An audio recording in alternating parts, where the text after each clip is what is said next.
Friends welcome to my channel Vigyani ma'am. Friends मो भाबुची आपण माने समस्त बहुत भलरे थिबे। फ्रेंड्स आमे एबे समस्त थियोरी क्लास गुडी को फास्ट सारी दबा। थियोरी एंड एमसीक्यू सब सारी दबा परे आमे मैराथन एंड महामाराथन क्लास इजीली करि परिबा। आमे जत्ते शीघ्र थियोरी को अचीव करि जिबा सेते शीघ्र आमे मैराथन एंड महामाराथन करि परिबा। तो फ्रेंड्स ओडिया पेडागोजी रो unit 1 and unit 2 complete theory and MCQ मो ऑलरेडी अपलोड करि सारी छी। जो माने आज चैनल नुआ अछंती सेमानक पई कहि रखे मो कमेंट रे सेमानक पई पिन टी लिंक आपनकर पिन करि देबी। एंड जो माने विज्ञान मैम टेलीग्राम चैनल रे जॉइन करनांती जदि सेमाने सेठी जॉइन करूचंती ताले सेमाने मोर सब प्लेलिस्ट इजीली पाई जिवे। तो फ्रेंड्स ओडिया पेडागोजी रो आज आमे डिस्कशन करिबा जो आपण माने ओटीटी दियंतु कि जूनियर टीचर दियंतु सबुठो इंपोर्टेंट आपनकर इवैल्यूएशन थियोरी इवैल्यूएशन मूल्यांकन आपणकर मूल्यांकन थियोरीटी जदि आपण बुझुचंती भल भाबे तो आपणकर सीडीपी ओडिया इंग्लिश आपणकर एसएसटी मैथ साइंस सबुर काम दबो। सेथि पई आपण मानक पई इवैल्यूएशन रो सेपरेट मु दुईटी वीडियो अपलोड करिछि पार्ट 1 एंड पार्ट 2 करिके। जो माने से इवैल्यूएशन रो पार्ट 1 एंड पार्ट 2 थियोरी देखिबा पई चाहुचंती एंड इवैल्यूएशन रो फंडामेंटल क्लियर करिया पई चाहुचंती मते कमेंट कले मु संगे संग आपण मानको से लिंक दे देबी। तो फ्रेंड्स आज आमे डिस्कशन करिबा ओडिया पेडागोजी रो इवैल्यूएशन थियोरी जहा कि आपणकर unit 3 and last Odia pedagogy रो आपणकर लास्ट थियोरी क्लास। तो एटा होची देखिबा आमे प्रथमे आमे जते बेले पिला मानकू श्रेणी रे शिक्षा दान दो तो सेमानको आमे परीक्षा करू तांकर शिक्षणटी केते दूर हासिल हेछि ताहा जानिबा पाई आमे तांको लिखित बा मौखिक परीक्षा करू कि नाही। तो से लिखित व मौखिक परीक्षा करि सारिबा परे से केते ठीक कला कि केते भूल कला विचार करी कि आमे तांको नंबर देउ कि नाही। तो एई जो नंबर दो सेटा गुटे मार्क को सूचाए। तो गोटे पिला 100 रु 80 रखिला गोटे पिला 100 रु 50 रखिला तो एटा गोटे परिमाण को सूचौछि कि नाही। जेमिति गोटे पिलार उच्चता को आपण मीटर कि सेंटीमीटर ओजन को किलोग्राम रे सूचांती ठीक सेही परी आमे एग्जाम रे पिलांकर जो मार्क दो ताको आमे नंबर रे सूचाऊ कि नाही। तो एहा हेउची परिमाणात्मक। तो परिमाण रे जहा सूचा हुए ताहा हेउची परिमाणात्मक। तो सेति पई एहा हेउची this is measurement not this is evaluation. एटा होची मेजरमेंट एटा इवैल्यूएशन नुहे जोटा आमे परिमाण रे सूचौचु ताहा हेउची मेजरमेंट नॉट इवैल्यूएशन। इवैल्यूएशन होची फ्रेंड्स गोटे व्यापक जिनिस। इवैल्यूएशन जदि आपणकर ए होल सर्कल टी इवैल्यूएशन हुए आपणकर ता मध्य रे मेजरमेंट टी होबो गोटे पार्ट। एबे बुझी पाले इवैल्यूएशन जदि होल हुए इवैल्यूएशन रो परिसर व्यापक एंड मेजरमेंट टी होची ता भितरे गोटे संकीर्ण पार्ट। तो आम मन को आसुतुला पिला मन को आमे एग्जाम करके मार्क दे देले आमे इवैल्यूएशन करि देले।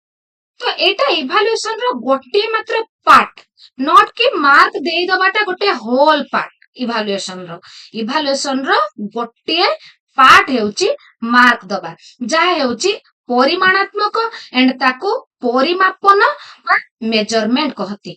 एई परिमाण निर्णय करिबा पद्धति को परिमापन बा मेजरमेंट बोली कहा जाए। तो एबे आपनक मन रे प्रश्न आसुथबो जदि एटा मेजरमेंट तेबे इवैल्यूएशन काहाकू कहंती। आपण भाबुचंती कि नाही जे तेबे इवैल्यूएशन काहाकू कहंती आपनक मन रे क्वेश्चन मार्क आसिला। तो एबे देखिबा इवैल्यूएशन काहाकू कहंती। देखंतु गोटिए पिलार मार्क से केते रखुची ता सहित पिला पाइथिबा नंबर सहित पिलाटीर व्यवहार पिलाटीर विभिन्न कार्य रे से अंशग्रहण करूची कि नाही तार संपृक्ति रहुची कि नाही विषय शिक्षण रे तार आग्रह रहुची कि नाही पिला द्वारा प्रस्तुत सामग्री आदिरु तार गुणात्मक तथ्य संग्रह करा जाए।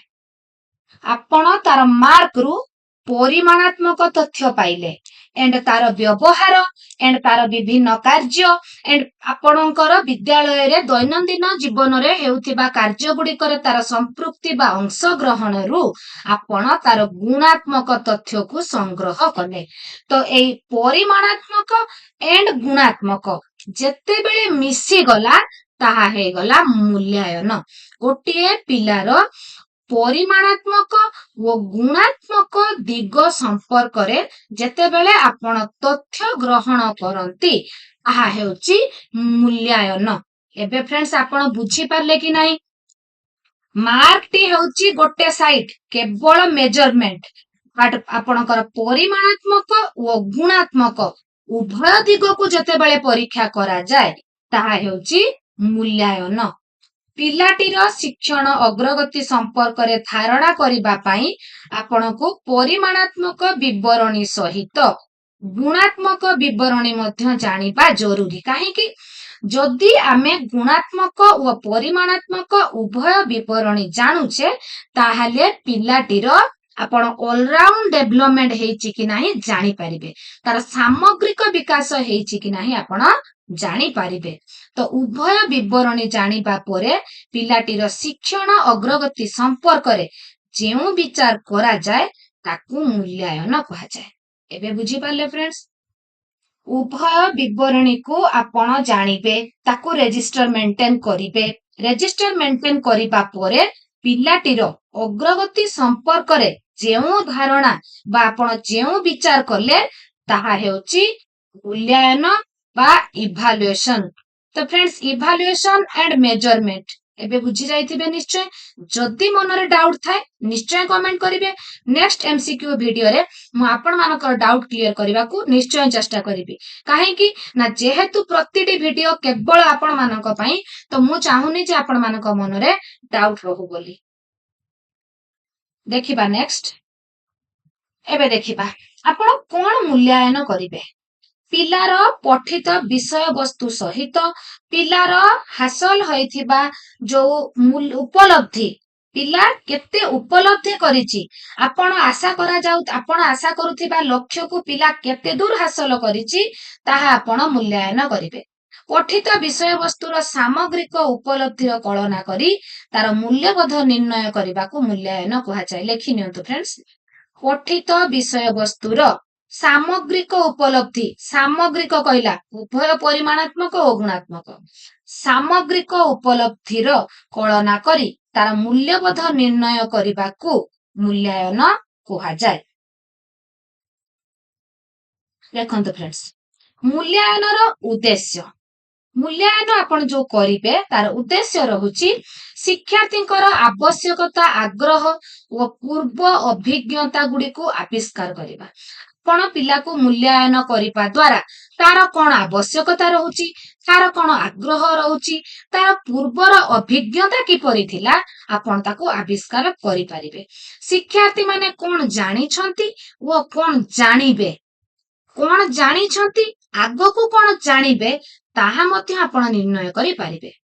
ମୂଲ୍ୟାୟନ ନିମନ୍ତେ ଏକ ନିର୍ଦ୍ଦିଷ୍ଟ କୌଶଳ କିମ୍ବା ପନ୍ଥା ନିର୍ଣ୍ଣୟ କରିପାରିବେ।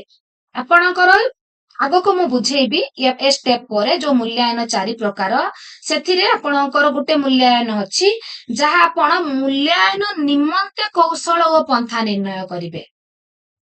ଶିକ୍ଷାର୍ଥୀ ମାନଙ୍କର ବୋଧଗମ୍ୟତା ଓ ଅଗ୍ରଗତିର ମୂଲ୍ୟ ନିର୍ଦ୍ଧାରଣ କରିବା। ଶିକ୍ଷାର୍ଥୀ କଣ ଶିଖିଲେ ତାହା ଜାଣିବେ। ଉଦ୍ଦେଶ୍ୟକୁ ଦୃଷ୍ଟିରେ ରଖି କାର୍ଯ୍ୟବିଧି ଓ କାର୍ଯ୍ୟକାରିତାକୁ ମାପିବା। ନିଜର ବୋଧଗମ୍ୟତା ଏବଂ ଅନ୍ତର୍ଦୃଷ୍ଟିକୁ ବ୍ୟକ୍ତ କରିବାରେ ଶିକ୍ଷାର୍ଥୀ ମାନଙ୍କର ଦକ୍ଷତା ମୂଲ୍ୟ ନିର୍ଦ୍ଧାରଣ କରିବା। ତାଙ୍କର ପିଲାମାନେ କେତେ ବୋଧଗମ୍ୟ କଲେ, କେତେ ବୁଝିଲେ ତାକୁ ସେମାନେ ବକ୍ତବ୍ୟ ତାଙ୍କର ସେମାନେ କଥାରେ ଆପଣଙ୍କୁ ଜଣେଇବେ। ତ ତାର ମୂଲ୍ୟକୁ ଆପଣ ନିର୍ଦ୍ଧାରଣ କରିବେ। ଭାବର ଆଦାନ ପ୍ରଦାନରେ କ୍ଷମତା ବୃଦ୍ଧିକୁ ଆକଳନ କରିବା।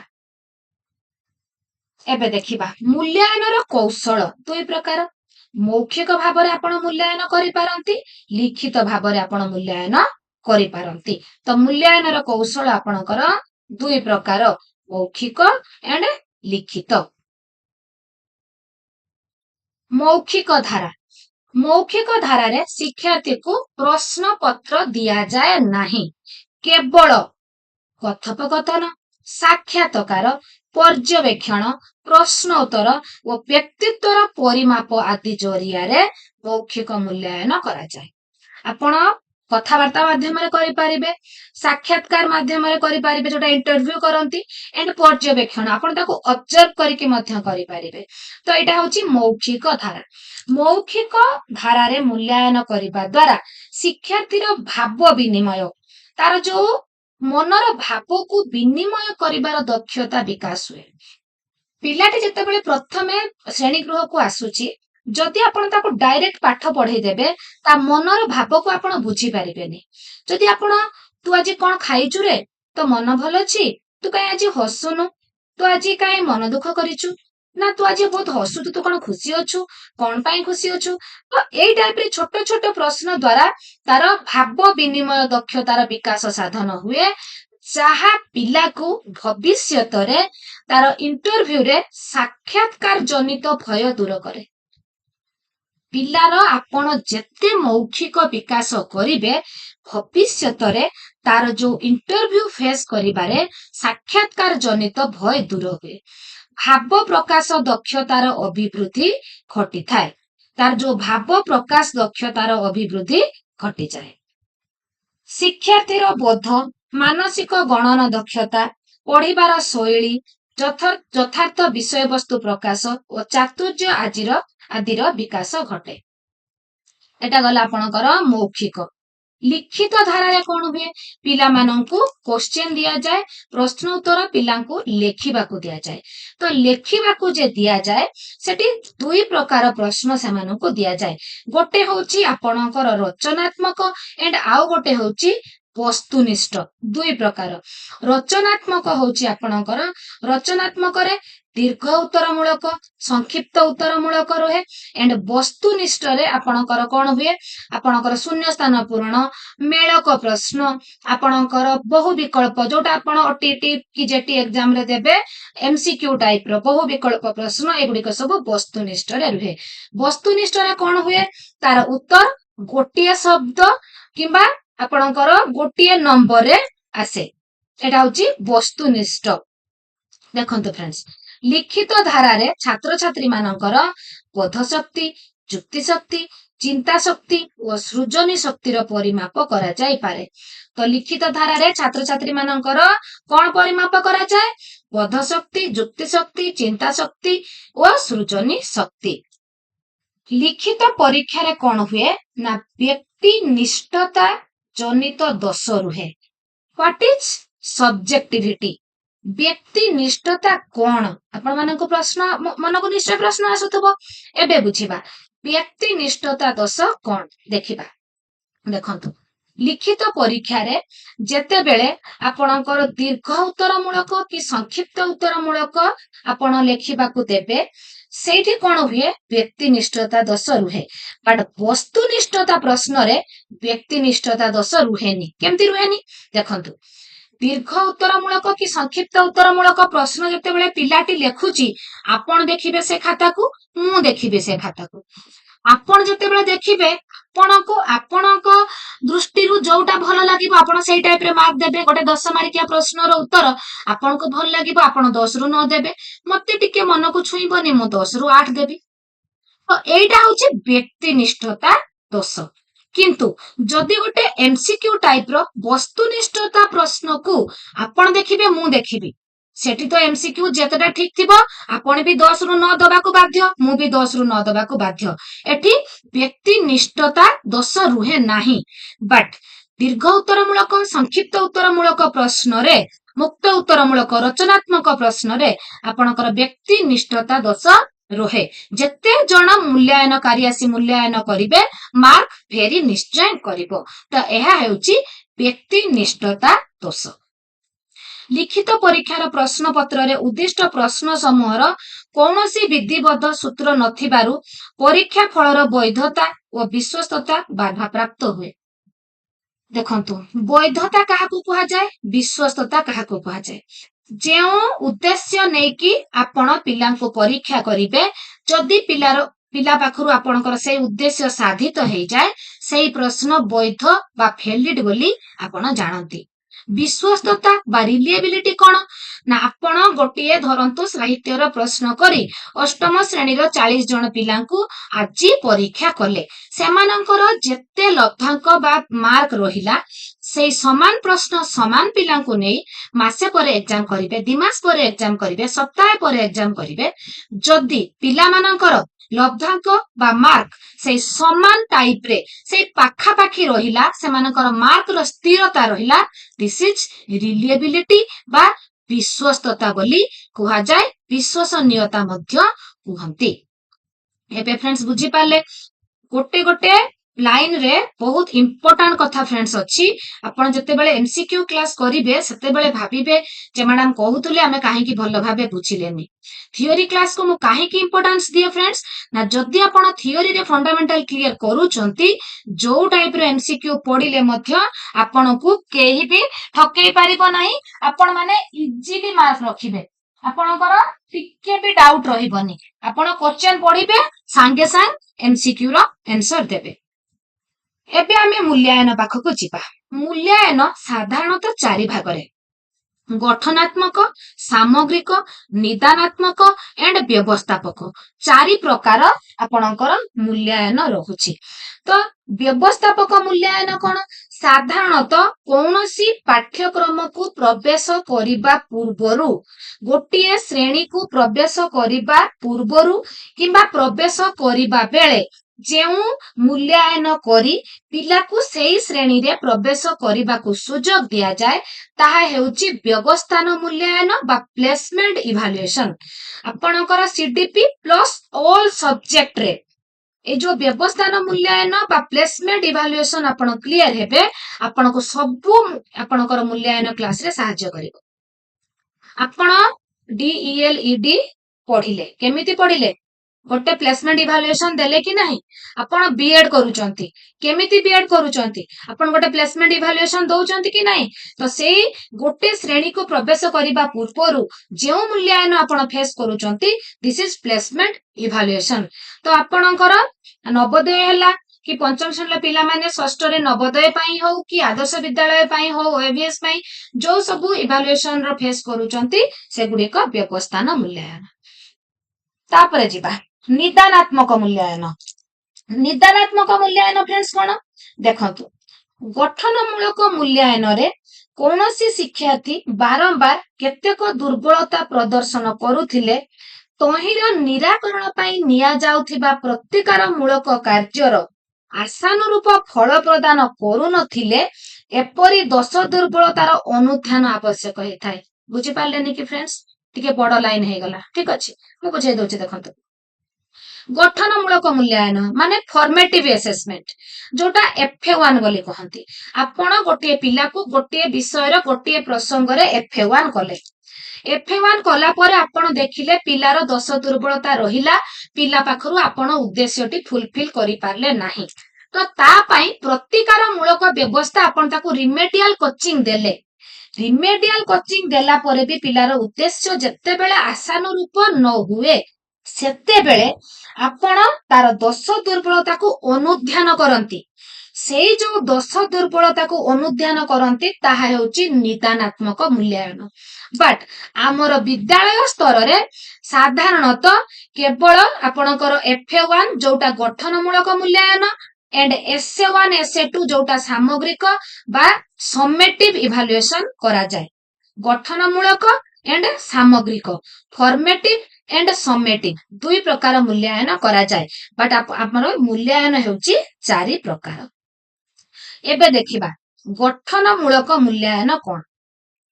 କୌଣସି ପ୍ରସଙ୍ଗର ଆଲୋଚନା ଶେଷରେ ଶିକ୍ଷାଦାନ ଓ ଶିକ୍ଷଣ କାର୍ଯ୍ୟ ଚାଲିଥିବା ବେଳେ ଯେଉଁ ମୂଲ୍ୟାୟନ ହୁଏ ତାକୁ ଗଠନମୂଳକ ମୂଲ୍ୟାୟନ କୁହାଯାଏ।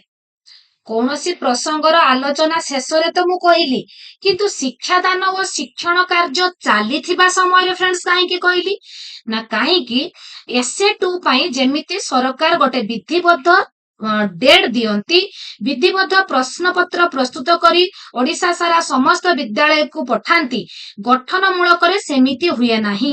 ଶିକ୍ଷକ ଶିକ୍ଷାଦାନ ଚାଲିଥିବା ସମୟରେ ତାଙ୍କରି ଶିକ୍ଷାଦାନ ପିରିୟଡ ମଧ୍ୟରେ ଗୋଟିଏ ପ୍ରସଙ୍ଗ ସରିଗଲେ ସେଇ ପ୍ରସଙ୍ଗରୁ ପିଲା କେତେ ଉପଲବ୍ଧି କରିଛି ଜାଣିବା ପାଇଁ ଏଣ୍ଡ ଶିକ୍ଷକ ନିଜର ଯୋଉ ଶିକ୍ଷଣଗତ ତ୍ରୁଟିକୁ ସୁଧାରିବା ପାଇଁ ଶିକ୍ଷକ ଯୋଉ ମୂଲ୍ୟାୟନ କରନ୍ତି ତାହା ହେଉଛି ଗଠନମୂଳକ ମୂଲ୍ୟାୟନ। ତ ଗଠନମୂଳକ ମୂଲ୍ୟାୟନ ସାଧାରଣତଃ ଗୋଟିଏ ପକ୍ଷ, ଗୋଟିଏ ସପ୍ତାହ, ଗୋଟିଏ ମାସର ବ୍ୟବଧାନରେ ହୋଇଥାଏ। ଦେଖିବା ତାପରେ ଆସିଲା ପ୍ରବୀଣତା ପରୀକ୍ଷଣ। ଗଠନମୂଳକ ପରୀକ୍ଷଣର କେତେକ ଧାରା ଅଛି, ସେଗୁଡିକ ଗୋଟିଏ ହେଲା ପ୍ରବୀଣତା ପରୀକ୍ଷଣ, ଗୋଟିଏ ହେଲା ଉପଲବ୍ଧି ପରୀକ୍ଷଣ, ଲେଖିନେବେ ଫ୍ରେଣ୍ଡସ୍, ଗୋଟେ ହେଲା ସମନ୍ୱୟୀ ଦକ୍ଷତା ମୂଲ୍ୟାୟନ, ଆଉ ଗୋଟେ ପୋର୍ଟଫୋଲିଓ। ଏଗୁଡା ଦେଖିବା। ଆପଣ ଆଗେ ଏଇ ଦିଟା ଲେଖି ନିଅନ୍ତୁ। ଗଠନମୂଳକ ମୂଲ୍ୟାୟନର ଦୁଇଟି ଧାରା, ପ୍ରବୀଣତା ପରୀକ୍ଷଣ, ଉପଲବ୍ଧି ପରୀକ୍ଷଣ। ପ୍ରବୀଣତା ପରୀକ୍ଷଣ କଣ? ପ୍ରବୀଣତା ବା ପ୍ରୋଫିସିଏନ୍ସି ଟେଷ୍ଟ ହେଉଛି ପୂର୍ବାନୁମାନ କରିବା। ପୂର୍ବାନୁମାନ ବାସ୍ତବ ଜୀବନ ପରିସ୍ଥିତିରେ ଭାଷା ବ୍ୟବହାରରେ ପୂର୍ବାନୁମାନ କରିବା ପାଇଁ ବ୍ୟବହାର କରାଯାଏ। ଏହି ପରୀକ୍ଷଣ କୌଣସି ସାମଗ୍ରୀ ବା ପାଠ୍ୟକ୍ରମ ମଧ୍ୟରେ ସୀମିତ ରହିବାର ଆବଶ୍ୟକତା ନାହିଁ, ଫଳରେ ଶିକ୍ଷାର୍ଥୀ ଏଥିପାଇଁ ପ୍ରସ୍ତୁତି କରିପାରନ୍ତି ନାହିଁ। ଏଠି ଆପଣଙ୍କୁ ମୁଁ ଗୋଟେ ଉଦାହରଣ ଦଉଛି। ପ୍ରବୀଣତା ପରୀକ୍ଷଣ ବା ପ୍ରୋଫିସିଏନ୍ସି ଟେଷ୍ଟ କଣ? ଗୋଟିଏ ପିଲାର ମ୍ୟାଥ ଆଣ୍ଡ ସାଇନ୍ସ ଭଲ ହଉଛି ମାନେ ଭବିଷ୍ୟତରେ ସିଏ ଜଣେ ଡକ୍ଟର ହବାର ଚାନ୍ସ ଅଛି।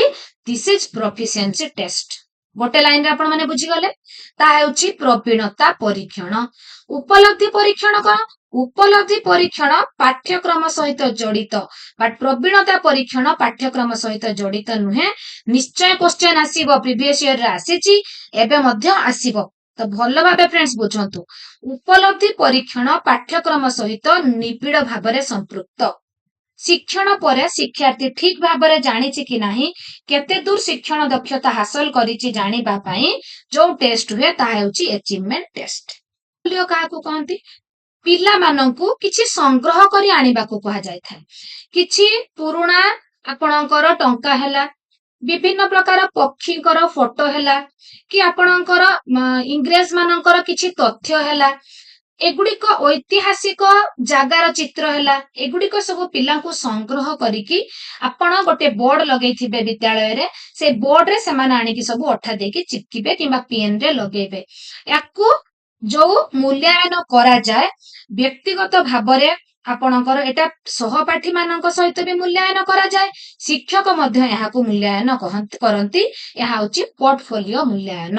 ତ ଭାବରେ କିଛି ସମୟ ଅବଧି ମଧ୍ୟରେ ଶିକ୍ଷାର୍ଥୀ ସଂଗ୍ରହ କରିଥିବା ଦଲିଲ ଗୁଡିକ ଶୃଙ୍ଖଳିତ ଭାବରେ ପ୍ରଦର୍ଶନ କରିବାକୁ ହିଁ ଭାଷା ପୋର୍ଟଫୋଲିଓ କୁହାଯାଏ। ତ ପୋର୍ଟଫୋଲିଓଟା ସଂଗୃହୀତ ତଥ୍ୟକୁ ମୂଲ୍ୟାୟନ କରାଯାଏ। ଏକକ ପରୀକ୍ଷଣ, ଯୋଉଟା ଫର୍ମେଟିଭ ଆସେସମେଣ୍ଟ, ସେଇଟା ଏକକ ପରୀକ୍ଷଣର ଗୋଟେ ରୂପ। ଆଗରୁ ଏକକ ପରୀକ୍ଷଣ ହଉଥିଲା ଗୋଟିଏ ବର୍ଷକୁ 3ଟି ମୁଖ୍ୟ ଭାଗରେ ଭାଗ କରି ପିଲାମାନଙ୍କୁ ୟୁନିଟ ଟେଷ୍ଟ କରାଯାଉଥିଲା। କ୍ୱେଶ୍ଚନ ଆସିବ, ୟୁନିଟ ଟେଷ୍ଟରେ ଗୋଟିଏ ବର୍ଷକୁ କେତେ ଭାଗ କରାଯାଏ? 3 ଭାଗ। ଆପଣ ମାନେ ବହୁତ ଜଣ ଲାଷ୍ଟ ଇୟରରେ କନଫ୍ୟୁଜ ହଉଥିଲେ ଯେ FA1 FA2 ତ ଆପଣଙ୍କର 4ଟା ହଉଥିଲା, ନହେଲେ 2ଟା ହଉଛି, ତ ୟୁନିଟ ଟେଷ୍ଟ କାହିଁକି 3ଟି କହୁଛନ୍ତି? ତ ୟୁନିଟ ଟେଷ୍ଟ ଆଗରୁ ତା ଗୋଟିଏ ବର୍ଷକୁ 3 ଭାଗରେ ଭାଗ କରାଯାଉଥିଲା, ବଟ୍ ଫର୍ମେଟିଭଟା ଏବେ SA1 ପୂର୍ବରୁ ଗୋଟେ ହଉଛି, SA2 ପୂର୍ବରୁ ଗୋଟେ ହଉଛି। ସमेଟିଭ ଇଭାଲୁଏସନ ଭେରି ଭେରି ଇମ୍ପୋର୍ଟାଣ୍ଟ। ଦେଖନ୍ତୁ, ବର୍ଷ ଶେଷରେ ଗୋଟିଏ କୋର୍ସ ଶେଷରେ ଗୋଟିଏ ନୂଆ କ୍ଲାସକୁ ଯିବା ପାଇଁ, ସାର୍ଟିଫିକେଟ ଗ୍ରହଣ କରିବା ପାଇଁ ଯେଉଁ ମୂଲ୍ୟାୟନ କରାଯାଏ ତାକୁ ବାର୍ଷିକ ବା ସାମଗ୍ରିକ ମୂଲ୍ୟାୟନ ବା ସमेଟିଭ ଇଭାଲୁଏସନ କୁହାଯାଏ। ବୁଝିପାରିଲେ? ସମସ୍ତ ପାଠ୍ୟ ପ୍ରସଙ୍ଗର ଆଲୋଚନା ସରିଲା ପରେ ବର୍ଷ ଶେଷରେ ଯେଉଁ ମୂଲ୍ୟାୟନ କରାଯାଏ ତାକୁ ସାମଗ୍ରିକ ମୂଲ୍ୟାୟନ କୁହାଯାଏ। ଏହାର 3 ପ୍ରକାର ଶିକ୍ଷଣ ଉଦ୍ଦେଶ୍ୟ ଥାଏ, ଜ୍ଞାନାତ୍ମକ, ବୋଧାତ୍ମକ, ଅଭିବ୍ୟକ୍ତି ମୂଳକ। ଦେଖିବା ଜ୍ଞାନାତ୍ମକ ବୋଧାତ୍ମକ କଣ? ଯେଉଁଠି କଣ, କିଏ, କେତେବେଳେ ଲଗେଇ ପ୍ରଶ୍ନ ଆସେ ତାହା ହେଉଛି ଜ୍ଞାନାତ୍ମକ ପ୍ରଶ୍ନ। ପିଲା ତାର ମାନସିକ ସ୍ତରରୁ, ତା ଜ୍ଞାନରୁ, ପଠିତ ବିଷୟରୁ ଯାହା ନୂତନ ଜ୍ଞାନ, ନୂତନ ତଥ୍ୟ ଆହରଣ କରିଛି, ନୂତନ ସୂଚନା ପାଇଛି, ସେଇ ତାକୁ ହିଁ ବେସ୍ କରିକି ସେ ଉତ୍ତର ଦିଏ। କାଲଭେରିଆ କାନ୍ଦୁଚି ସାରମର୍ମ ସଂକ୍ଷେପରେ ଲେଖ। ଏଟା ଦୀର୍ଘ ଉତ୍ତର ମୂଳକ କ୍ୱେଶ୍ଚନ। ଡାଇରେକ୍ଟ ଏଇ ଟାଇପ ର କ୍ୱେଶ୍ଚନ ବି ଡାଇରେକ୍ଟ ଆସିଯିବ, ମନେ ରଖିବେ। ଡୋଡ ପକ୍ଷୀଟି ଦେଖିବାକୁ କିପରି? କାଠରେ ତିଆରି ହୋଇଥିବା ପୋଲକୁ ଗୋଟିଏ ଶବ୍ଦରେ ଲେଖିଲେ କଣ ହେବ? ଏଗୁଡିକ ସବୁ ଜ୍ଞାନାତ୍ମକ ପ୍ରଶ୍ନ। ଜ୍ଞାନାତ୍ମକରେ କଣ ହୁଏ? କିଏ, କଣ, କେତେବେଳେ। କିନ୍ତୁ ବୋଧାତ୍ମକରେ ପିଲା କଣ ବୁଝିଛି, ବୁଝିକି ଉତ୍ତର ଦବ।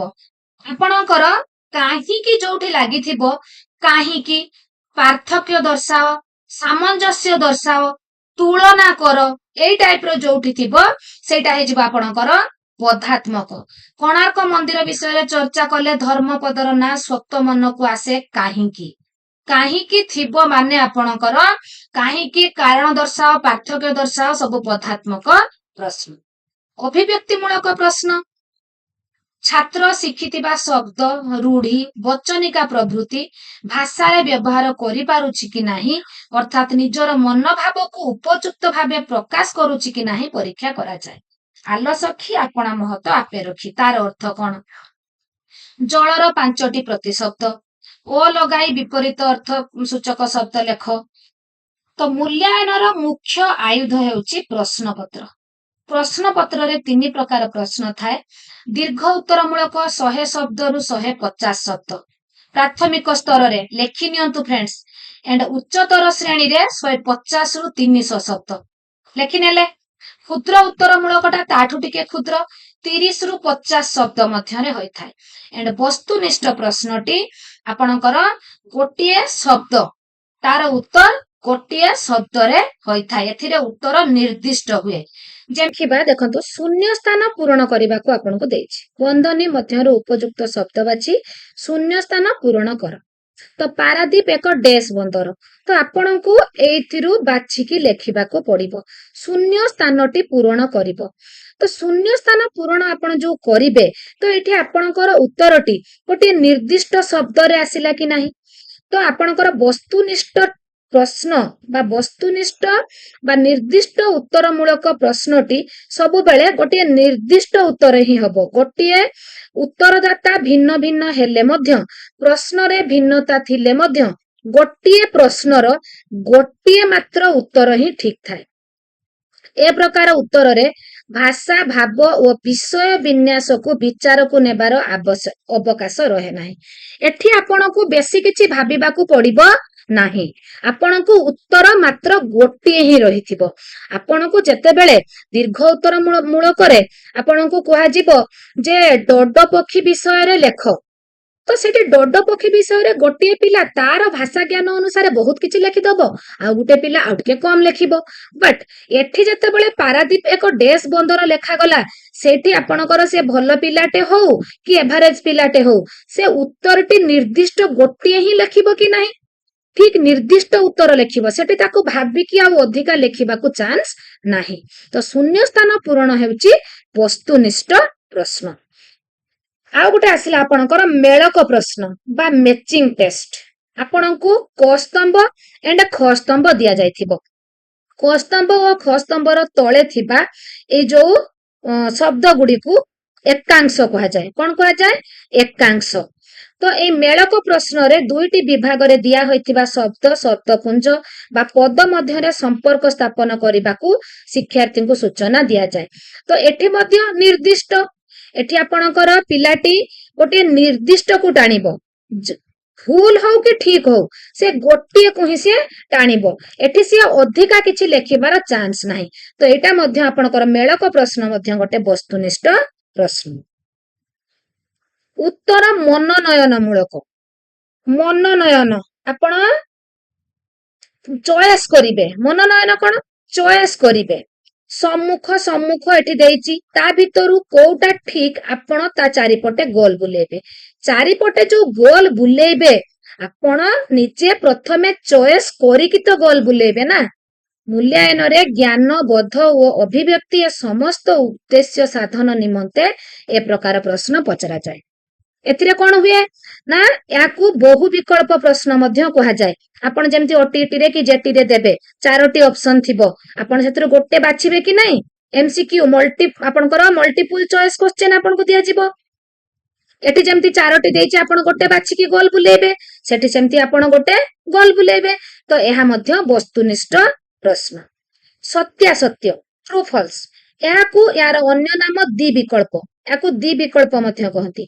दुईटी विकल्प अछि, ठीक अछि भूल अछि, ता भितर जोटा आपण करिवे। तो आपनको एटी मु आ गुटे तथ्य दउछि, दि विकल्प थिबा प्रश्न रे गोटिए पिला जदि भल भाबे शिक्षा ग्रहण करि न थाए, अनुमान करी उत्तर दिए, ताहाले मध्य से 50% मार्क रखिबार चांस थाए। मु जो मूल्यांकन थियोरी क्लास आपण मानको पई दुईटी पार्ट अपलोड करिछि, मु आपनको कहिछि जदि आपणकर आवश्यक मते कमेंट करिवे, मु दुईटी जाक लिंक देबी, आपण टाइम बाहर करिके टिके थियोरी गुडी को देखि नेबे। जेहेतु आम हातरे गोटे मास टाइम अछि, तो थियोरी गुडी को आमे शीघ्र सारिबा, तापर आमे एमसीक्यू मैराथन मॉक टेस्ट आपणकर महामाराथन सब करिबा। तो थियोरी गुडी को आपण एबे सारि दियंतु। तो ए जो ट्रू फॉल्स ताकू दि विकल्प कहंती। दि विकल्प रे अनुमान करी लेखिले जणे 50% मार्क रखी पारे। तो एठी आपणकर ठीक भूल आपण चिन्ह देई पारंती। सत्य मिथ्या लेखिबाकू दिया हेताय, ठीक भूल लेखिबाकू दिया हेताय। एहा हेउची एक वस्तुनिष्ठ प्रश्न। पुनः सज्जीकरण रीअरेंजमेंट भूल लेखा है ताकू आपण ठीक करिवे। असजड़ा वाक्य को सजाड़ी लेखिबे। असजड़ा शब्द को भी सजाड़ी लेखिबा को दिया हेताय। आंभ मानक परी मां पृथ्वी, भल पाए जन्मभूमि को मु मो, एटा प्रीवियस ईयर एग्जाम रे डायरेक्ट एटा आसीथिला। प्रीवियस ईयर एग्जाम रे एटा डायरेक्ट आसीची ए बहिरु। तो फ्रेंड्स ए टाइप रे मने रखंतु, एटा देइची जे एटा को टाइप रो प्रश्न, पुनः सज्जीकरण, वर्गीकरण, मनोनयन ना उपरोक्त कोउटा नुहे। तो एटा आपणकर आपण सिना बुझिथिले करिवे, पुनः सज्जीकरण बा रीअरेंजमेंट टेस्ट।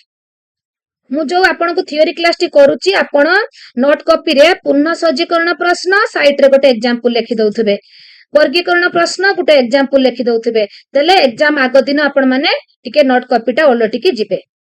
वर्गीकरण मूलक प्रश्न, ए प्रकार प्रश्न रे भिन्न वर्गर शब्द, शब्दपुंज बा पद को गोलमालिया करी दिया होइथाय।